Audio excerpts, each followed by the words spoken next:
I want to thank you all for coming tonight on behalf of InDesign Publishing, on behalf of my publisher Raj and all the team in InDesign. Thank you very much for coming. These occasions had a long history. I think Raj being Raj, I thought them up as a kind of marketing exercise, and I guess they are very successful from that point of view. But what's really happened is that they become terrific occasions to bring people together, friends and colleagues and relatives of the person who's our InDesign luminary for this particular issue, and it becomes a bit of a celebration. So it's a bit better than just bringing a magazine out. We all come together physically in the same space. I've been naturally thinking a bit about Ken, knowing that I had to say a few words tonight. And in a funny kind of way, that started me thinking about thinking. And I thought, well, Ken is the thinking man's architect. And then, of course, he's actually the thinking architect's architect, if you think about it. and his architecture, by my crazy pre-associative way, I decided was thinking architecture.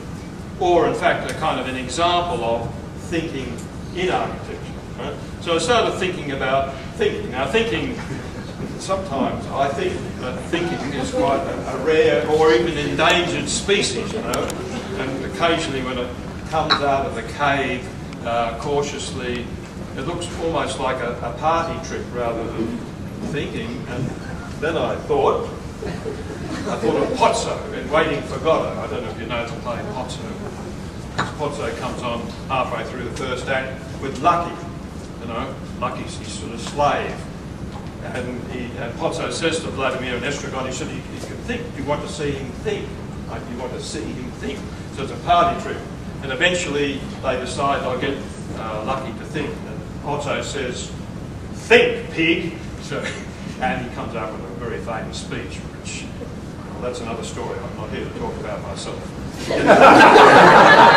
Speech. Anyway, the point about thinking and thinking architecture, because, you know, thinking's a funny thing. I mean, there are different types of thinking. I mean, there's verbal thought. That's kind of language-based thing. That's my publisher. That's what we call head talk. Then there's non-verbal thought. That's kind of action-based thing. And you know, creative people, any managers, carpenters, artists, musicians, anybody who are creative people, if you ask them what they think about their work, they find it hard to tell you. So typically they say, oh, I don't know, they can't put it into words. No, it's a kind of action-based thing. It's all right, I'm getting to the point. You know, it's kind of non-verbal thinking. So when I met Ken, because strange enough, I hadn't met Ken until this article came out, and he brought in a copy of his book of his wonderful drawings, his travel drawings, which are fabulous. And then in the book, the images book, the monograph on the practice, there's quite a number of drawings as well, including the working drawings.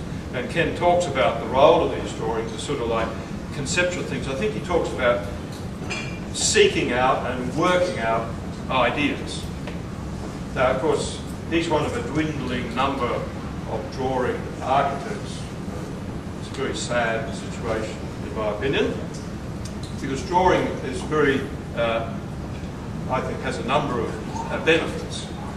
But the idea of these drawings is as conceptualizing what is to become the building or whatever it's going to be is a very interesting one. And I think it's that very process of working graphically of hand and mind together which leads into buildings which are what I call thinking buildings, or buildings which are thinking architecture.